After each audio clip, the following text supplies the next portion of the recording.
once again, audience. Going bowling right now. You ever gone? You want to go? I'm going Scottsdale. What's it called? Bolero Via Linda. You want to come? I'm going to be there in an hour. Let's go. It'll be great. Intro darkness and dark redness. Yeah, as Norm Macdonald says, I don't know if you watch a lot of Norm Macdonald stuff. I do, obviously. Because I talk about him a lot. But out loud. I don't know if I actually record any of it. I just, by myself, talk about him. Behind his back.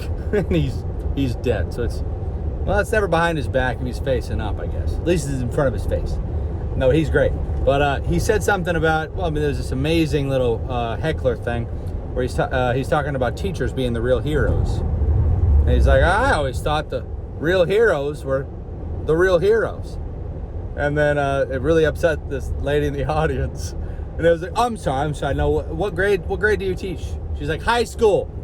You need to watch this clip. Just watch the clip. Just look up like Norm Macdonald, heckler, teacher, something like that. But she got very offended. And he makes this point. He's like, priests have a pretty bad reputation, but way more teachers, there's students than priests. That's a pretty good point.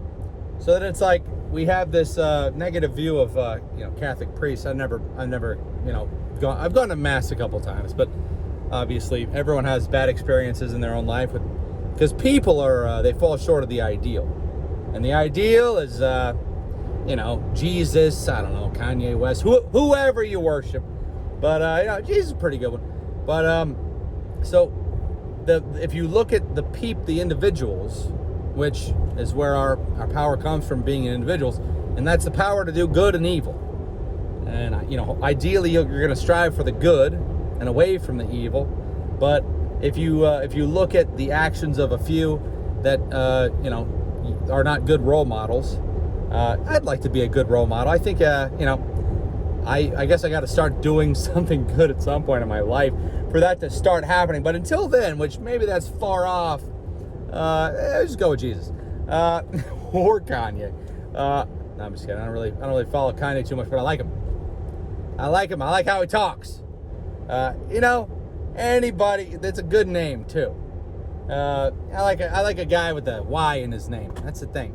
And maybe that's kind of self-centered of me, but and then you hear all the things about him being crazy, and so then as soon as you hear something like that, you should listen to them talk for a while. Not me. Don't listen to me talk for a while. There's nothing good coming from. But you listen to him talk. Okay. He's brilliant. He's a very smart fella. And then I listened to his music. I didn't really listen to his music. I didn't listen to like a full album. The only albums I listened to, the greatest album of all time, Creed. And so that's pretty much the only one I listen to on repeat. But besides that, no, I love They Might Be Giants. That's my favorite band of all time. And Ben Folds is also my favorite band of all time. And then, I think I like everything I like way too much. So everything becomes my favorite for a brief time. Do you know what I'm talking about? You ever have that feeling? I like my favorites. But, so I think, I don't even know what I was talking about. I think we shouldn't throw out the baby with the bathwater, is what they say. That's why I've been talking about religion. Because it's literally a rule book, and you're like, hey, follow this or else. And I think the or else is the problem we struggle with, because you're like, well, if God's not going to torture us for eternity by setting us on fire, throwing us into a lake, this is the whole, I was trying to make this point yesterday, I didn't do it, but I think, not that I'll do it today, but the point I was trying to make was, just got a text message from your mom. She's doing fine. But the rule book isn't the problem necessarily. Maybe it is, but not necessarily. Because, we all can agree, I think. I got another text from your mom. Quit texting me, lady. I got stuff to do. No, it's my buddy. We're going bowling right now. Come on down. Bolero Via Linda. Anyways. So instead of judging the whole religion by something that, has happened in the past, every religion has horrible things. And you can also look at a religion as a business. You can look at it, it's different because it's like a very strict rule book. And in the rule book, they explain the punishment is by the being that's greater than us, or let's say the all-powerful being, the one that decides our destiny. Maybe there is an all-powerful being, and maybe those things are accurate. Who knows? Or maybe it's thousands of years of humans trying to avoid suffering, so they're trying to teach their children the best that they can to be the best version of themselves, so that humanity and society moves forward in the best possible way.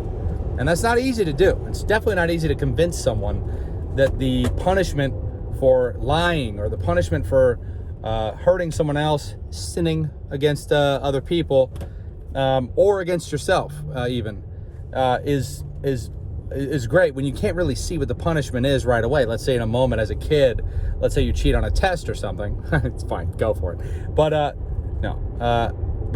I've cheated on tests before, and it's in life, you kind of have these moments where you're like, there's no harm in it. Whatever. And so here, let me tell you the story about this. This is all right. Is this the only time?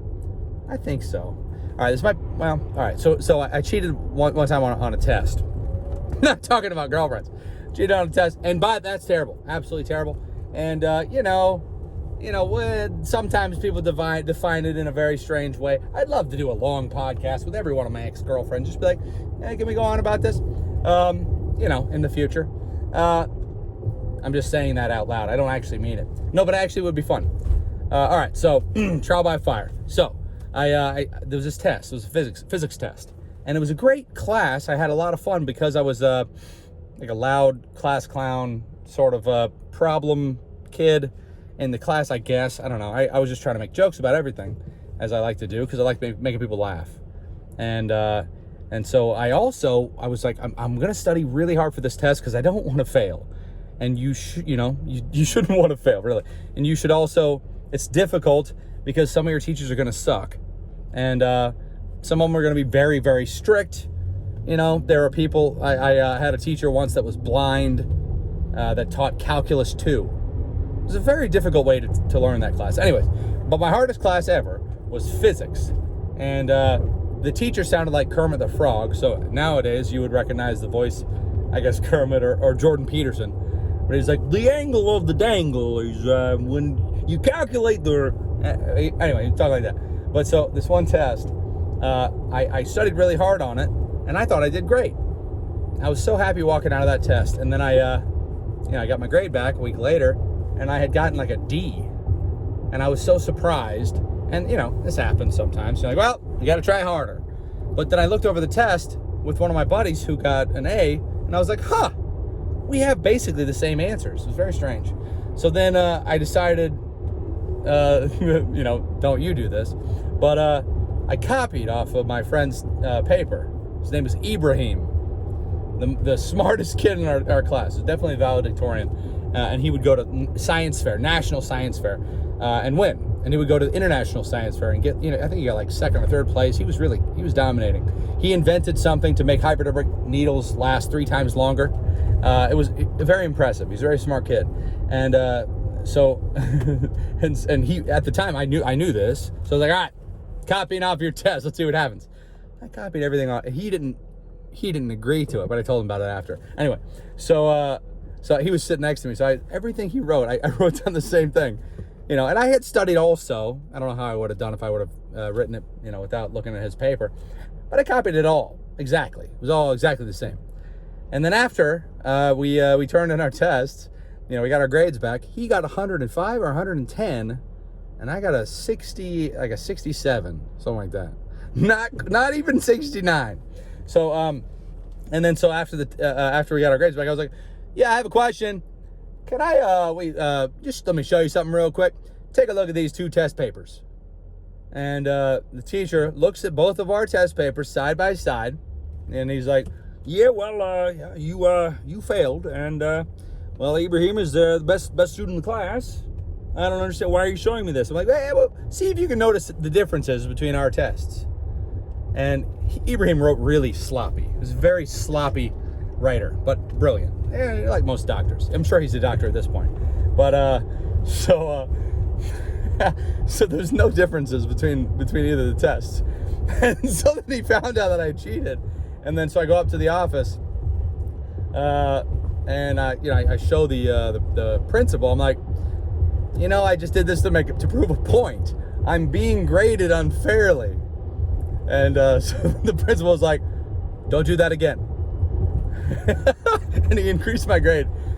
He increased my grade. Not all the way, but a little bit. No, you should have graded it all the way. No.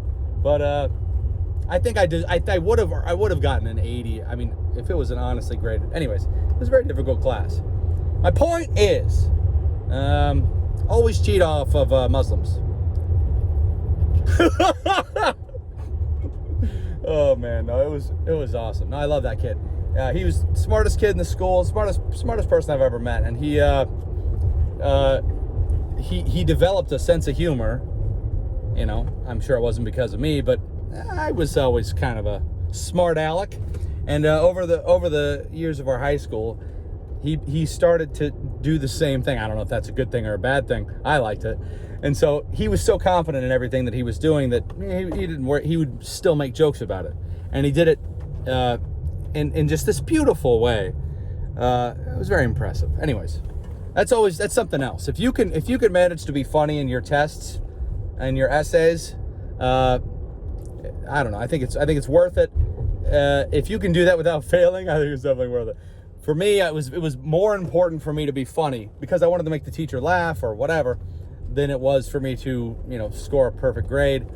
I don't know why. I don't know if that's good advice. It's probably terrible advice, especially if you're not funny. Because if you don't even pull off being funny, well, then the whole thing's ruined.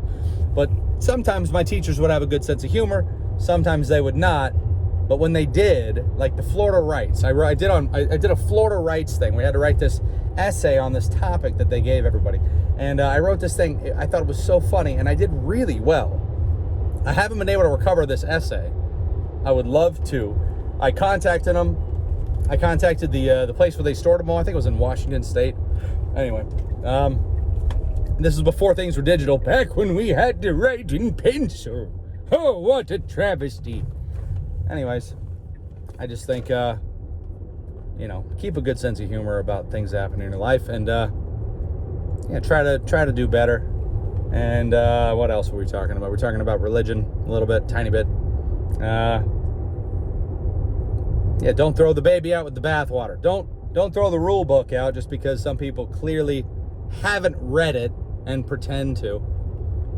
And you know, I didn't really read anything for a long time until recently. I started reading some of them holy books just because I was curious. Because I was like, well, it seems like some of the stuff that's going on in society is eerily similar to the things that you can find in these thousands-of-year-old texts. I don't know if that's on purpose, but maybe. Anyway, bless your face. If you sneeze during this video, bless you. Come bowling! Peace out. Outro of darkness, then read this.